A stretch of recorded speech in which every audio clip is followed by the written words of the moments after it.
Fire service কাজ করছে এই পানি দিয়েই, মূলত এই খালের পানি দিয়ে সেখানকার আগুন নেভানোর চেষ্টা করছেন, কিন্তু এই 5টার পর থেকে যেই আগুন ধরেছিল সেই আগুন কিন্তু ক্রমাগত এখন এই দিকে বেড়ে চলেছে। এবং এখানে বলছেন যে স্থানীয়রা বলছেন বেশ কয়েক হাজার বসতি রয়েছেন, ঘরবাড়ি রয়েছে, এবং এখানকার বাড়িঘরগুলো, এই খালের পাড়ের যে বাড়িঘরগুলো সেগুলো মূলত এখন এখান থেকে কিছু কিছু মালামাল তারা সরিয়ে নেওয়ার চেষ্টা করছেন এবং যতদূর সম্ভব পারছেন তারা এখান থেকে সরে যাচ্ছেন। এবং এই খালের পাড়ে মূলত তাদের বিভিন্ন আসবাবপত্র নিয়ে এসে জড়ো করেছেন খাল পার করার জন্য, কারণ ওদিক থেকে আগুন ধেয়ে আসছে, একদিক থেকে আগুন ধেয়ে আসছে এবং একদিক দিয়ে মূলত তারা এদিক থেকে বাঁচার জন্য যাওয়ার চেষ্টা করছেন। এবং ফায়ার সার্ভিসের কর্মীরা দেখতে পাচ্ছি এখানে কাজ করে যাচ্ছেন।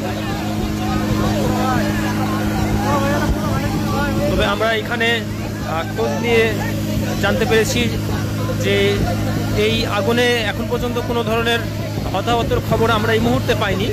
তবে এখানে আমরা যাওয়ার চেষ্টা করেছি এবং নৌকার ধরে কিন্তু যেতে হচ্ছে। এখানে যাওয়ার রাস্তা মূলত এখানে যাতায়াতের পথ নৌকা, এবং সেটি দিয়ে আমরা যাওয়ার চেষ্টা করছি। এবং মানুষজনের ভিড়ের কারণে কিন্তু ফায়ার সার্ভিস ঠিক মতো এখানে এসে পৌঁছাতে পারেনি।